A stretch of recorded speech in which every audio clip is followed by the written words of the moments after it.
Hello, everyone. November is Financial Literacy Month, and as part of my process here of continuing to provide information to viewers so that you can make some sensible decisions about taking action, I wanted to go over some basics about allocation of your savings. So, this is a picture of my great grandparents shortly after they arrived in Canada. Hope everybody can see that. Um, that was back at a time when you didn't smile when photographs were taken. But if the standard rule of thumb back in the day was as long as you save 10% of whatever money came into your house, you'd be fine for the future. But over the last 100 years, a lot of things have changed. Back when my great grandparents would have lived by that rule, there would have been no income tax. Taxes for the longest time were very low. And over that period of time, inflation has continued to make things more and more expensive. So it just stands to reason that that 10% rule from long ago just does not apply anymore. If I was to, when talking to my own kids and asking how much money should be set aside, I would say at least 15, maybe 20% for the future. And that amount is only going to increase. The sad thing is that most Canadians just don't save very much at all. So even asking for 10% is a big ask. So the next part is what do I do with those savings? So when I sit down with a client and we have this conversation, it has to be something about being comfortable. I mean, people have to live for today, but I would say at least 10%, if you could do more. So up here on the board, I've got savings. So if someone were to say, I'm going to save 15% of my monthly income right off the bat, so it comes into the house, comes right off the paycheck, we can allocate it to something else. What do we do with that money? So there's seven basic places where people can put their money for protection and for long-term savings and growth. And I would recommend that we break it into two categories: the offensive money and the defensive money. Just like a hockey game or a football game, both sides, you can't win a game with only offense, you can't win a game with only defense. There has to be a balance. And the smart balance in the financial personal savings world is two-thirds of that allocation of the 15% to offense and one-third to defense. So what does that really mean? Well, the simple math is 10% is going to go to savings and 5% is going to go to your protective side of the equation. So it's relatively simple. I hope I'm not pulling back too much of the curtain here on what I do as a financial advisor, but if you did this yourself, you wouldn't need to work with people like me, and I would be quite happy if more of my time was spent on some of the more complex and behavioral issues rather than just working strictly with numbers. But 10% to offensive, 5% to defensive. So what do we do inside those categories? Offensive. So your options are your registered retirement savings plan. Do you need to put it into a registered retirement savings plan? Well, that all depends on your tax impact and what your pension contributions are.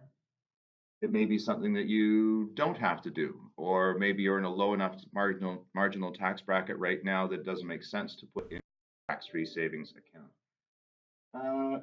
Into an RSP, I apologize. Tax-free savings account. This is a vehicle that's not income tested. It's available to every Canadian. There's a certain limit every year.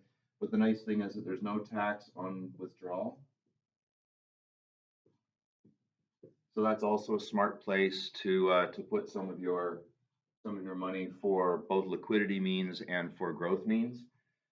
RESP, do you have children that you are hoping to help with their education?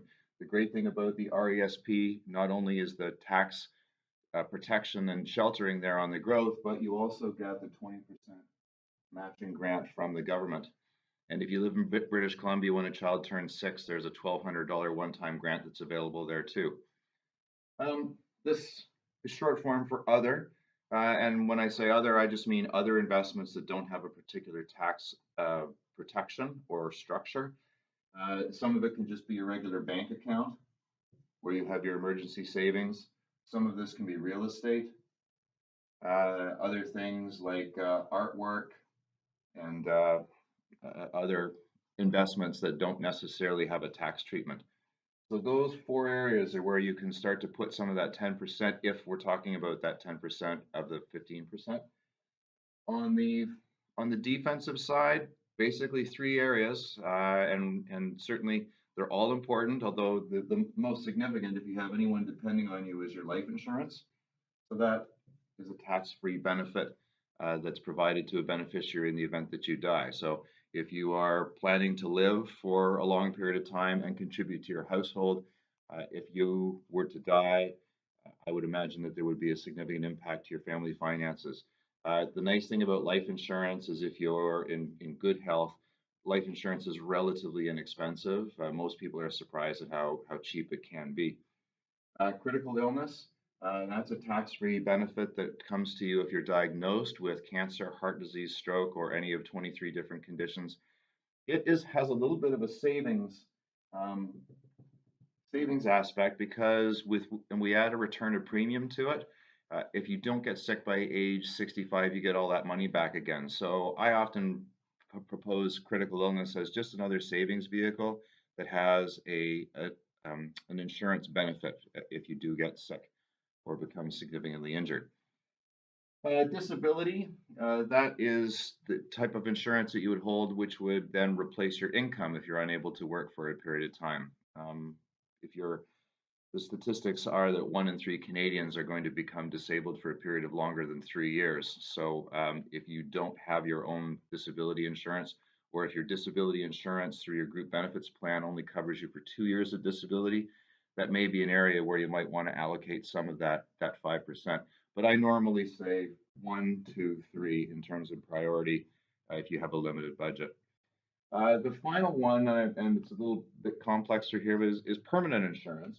Permanent insurance is a mix of offensive and defensive. There's a death benefit component to it, but there's also a tax sheltered investment growth for it as well. So that's a topic for another video. But where I see the value for an advisor like myself, most people can do the saving part.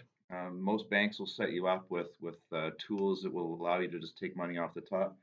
But is in having discussion about these 7 boxes down here, and where is it that it makes the most sense for you to put it? What has the greatest impact? Where are you right now with your taxes? Where's your income going? And where are some of the weaknesses in your plan that you already have? So I hope that's of benefit to you here in Financial Literacy Week. This really is part of the science of financial advising, and once clients understand the opportunities that are there, especially when we can just say, let's take 15%, let's take 20%. And the good news is you can start small. If you've never saved before, it might be a little overwhelming to start out at a level of 10%. So let's just start the habit. Sit down, decide what you can possibly part with at the beginning of the month that you won't necessarily miss. Maybe you don't even have to give up any of your Starbucks. But so just to wrap up, that my great grandparents, if they've been able to sit down and really comprehend all of the things that were available to them, and most of these tools weren't, they probably would have had a much easier time. But look to the past for lessons for the future, and have yourself a great rest of Financial Literacy Month.